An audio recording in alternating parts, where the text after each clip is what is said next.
उसे जीना नहीं था, वो खुद को ख़त्म कर देना चाहती थी। उसके दिमाग में हमेशा यही विचार आ रहा था। उसने डिसीजन ले लिया था, सिर्फ अंत कैसे करें इसके बारे में सोच रही थी। चारों ओर अंधेरा ही था। अपने ही सोच में मग्न पूर्वी नीचे बैठकर बहुत वक्त तक ऐसे ही बैठे फर्श की तरफ एक टक देख रही थी। पति के धोखेबाजी से पूर्वी अंदर से टूट गई थी। उसने बोले हुए वह शब्द पूर्वी के दिल में घाव कर गए थे। इसी बार पंकज न तो हद पार कर दी थी। अब और जीने का कोई अर्थ ही नहीं बचा था। अब खुद को खत्म कर दूं, इसके सिवाय दूसरा विचार उसके मन में नहीं आ रहा था। दोनों बच्चे गहरी नींद में थे। एक नज़र उसकी तरफ देखा, उनके सिर पर प्यार से हाथ फेरा, आंखों में आंसुओं की धारा बहने लगी थी। उसने मन में एक दृढ़ निश्चय किया था। रात के 2 बजे थे, हर तरफ बहुत सन्नाटा था और वह धीरे से उठी और दूसरे रूम में गई। गले में फांसी का फंदा डालने ही वाली थी, तभी कुछ गिरने का आवाज़ आई। पूर्वी का 2 साल का बेटा जोर जोर से रोने लगा। उसी क्षण पूर्वी की 6 साल की बेटी चिल्लाने लगी, मम्मी, छोटू बेड के ऊपर से नीचे गिर गया, तुम कहाँ हो? देखो ना छोटू कितना रो रहा है। पूर्वी भागकर दूसरे रूम में आई और अपने बेटे को उठाकर अपनी गोद में लिया और अपने सीने से लगा लिया। बेटी रोते हुए बोली, मम्मी तुम कहाँ चली गई थी? मुझे बहुत डर लग रहा था। तुम हम दोनों को छोड़कर कहीं मत जाओ, मुझे अकेले में बहुत डर लगता है। पूर्वी अपने दोनों बच्चों को पास लेकर जोर से गले से लगा लिया और रोने लगी। दोनों बच्चे उसके सीने से लिपटकर सो गए। रोते रोते पूर्वी को कब नींद आ गई उसे पता ही नहीं चला। काम वाली बाई गंगू की आवाज़ से पूर्वी की नींद टूटी। अरे मैडम, आपने बाहर का गेट खुला क्यों छोड़ दिया था? अरे मैडम, क्या हुआ? अभी तक आप सोई हुई हो, तबीयत तो ठीक है ना? वो खुद को संभालते हुए बोली, हाँ थोड़ी तबीयत ठीक नहीं है। घड़ी में वक्त देखती है तो 8:30 बजे थे। आज तुम्हें आने में इतनी देर क्यों हो गई? मैडम, चौथी गली में मेहताजी रहते हैं ना, उनकी बहू ने फांसी लगाकर आत्महत्या कर ली। 2 बच्चे हैं उनकी एक 10 साल की बेटी और 6 साल का बेटा है। यह सुनकर पूर्वी के कलेजे को धक्का लगा। अपनी साड़ी ठीक करके उसने पूछा, कब हुआ? गंगू ने बोला, रात को हुआ मैडम। मैंने ऐसा सुना है कि उसके पति की दूसरी औरत से संबंध थे। कमबख्त अभी तक नहीं आया।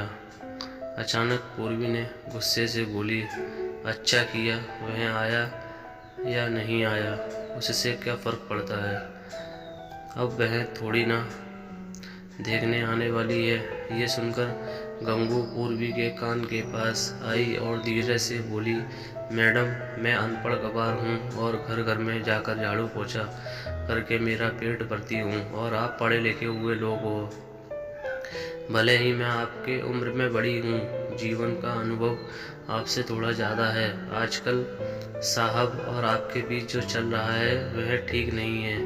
मुंह बंद था फिर भी मेरे कान खुले रहते थे। मैं एक औरत हूँ और औरत के दुख में भी समझती हूँ, इसलिए मुझे आपको एक बात बतानी है। आत्महत्या यह कोई भी समस्या का समाधान हो नहीं सकता। जिंदगी में उतार चढ़ाव तो होते ही रहते हैं।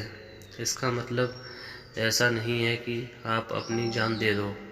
मैडम जी, कभी कभी आदमी अपना रास्ता भटक जाता है पर अंत में घूमकर अपने ही घर वापस आ जाता है। और जब नहीं आए तो भी क्या फ़र्क पड़ता है? आप किसके लिए मरना चाहती हो? जो आपको प्यार नहीं करता, जिसको आपकी थोड़ी सी भी परवाह नहीं हो, उसके लिए आप जी नहीं सकती। जो आपसे प्यार करते हैं, जिसको आपकी कदर हो, आपके माता पिता, जो आपसे बहुत प्यार करते हैं, आपके बच्चे जिनको आपकी ज़रूरत है। गंगू का बोलना सुनकर पूर्वी की आंखों में से आंसू की धारा बहने लगे। पूर्वी गंगू को गले लगाकर रोने लगी।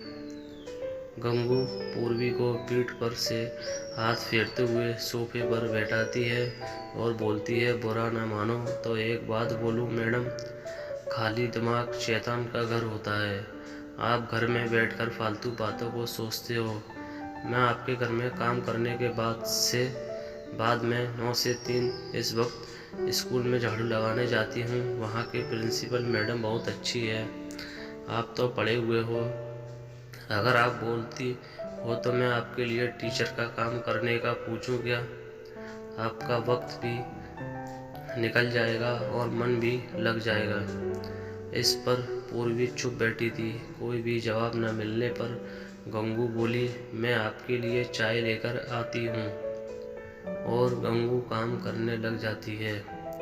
काम निपटा कर बोलती है, मैडम मैं जाती हूँ। उतने में पूर्वी उससे बोलती है, रुको गंगू, तुम स्कूल में मेरे लिए पूछना, यदि संभव हो तो प्रिंसिपल मैडम का नंबर मुझे लाकर दो।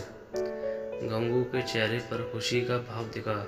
गंगू पूर्वी के पास जाकर बैठी और धीरे धीरे से बोली, मैडम मैंने दूसरे रूम में बेड पर स्टूल रखा हुआ देखा था। ऐसा आप कभी भी मत करना, यह आपका घर है। इसे बचाने को आपसे जो हो सके वह कीजिए। बिना लड़े आपने हार मान ली।